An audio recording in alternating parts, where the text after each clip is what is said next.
Let's start by removing this wheel. If you have a hubcap, go ahead and remove that. Usually it has little plastic caps. With a 19mm, you can remove those and then pull off the hubcap. Mine isn't here, so I'm just going to use my 19mm socket, remove all 5 of my lug nuts, and then take the wheel off.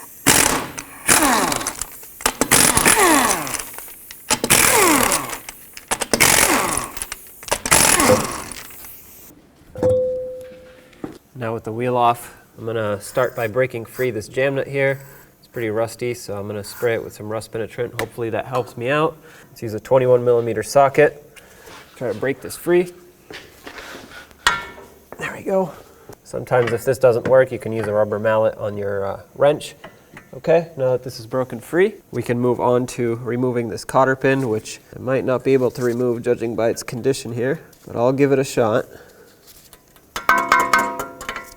Oh, looks like I was able to break it free. I'm gonna cut off the excess here so I can hammer it through. Now I can grab it on this side and pull it out. And if you can't remove your cotter pin, just cut it flush with the nut, hammer your socket on here, and then just take off the nut over the cotter pin. This is a 19mm nut. Remove it. Now take your hammer and hammer on the knuckle. That way you can break the stud free from the knuckle.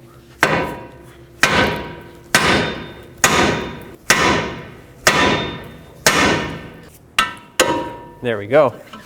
At this point you want to count the number of turns that it takes to remove this tie rod fully. That way when you put it back on, you know how far in to go. You'll still need an alignment after this, but this will get you close. There we go. Write that number down or remember it. Next I'm going to apply a little bit of anti-seize to these threads. That's going to help the outer tie rod as well as the jam nut not seize up in the future a little bit. And now drive the nut on. That's going to spread out the anti-seize that I just applied.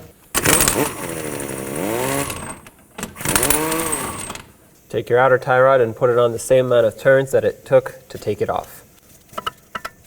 Take off the castle nut and put it through the knuckle.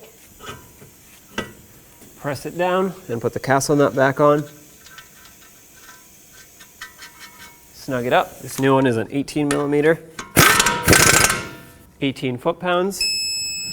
And now you want to make sure that the castle nut lines up with the cotter pin hole, and mine almost does, so I'm going to go a little bit more. I know you can't see it, but trust me, you always want to tighten, not loosen, to get these lined up. Put the cotter pin through, bend it over, and this is what's going to lock it in. Bring the jam nut closer, and then we'll snug it up. Got a good snug.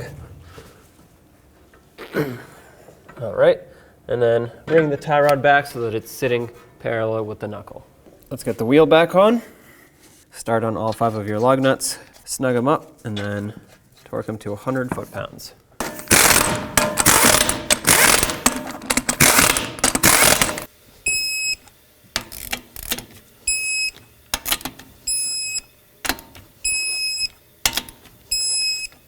And now if you have a hubcap, go ahead and put that on as well.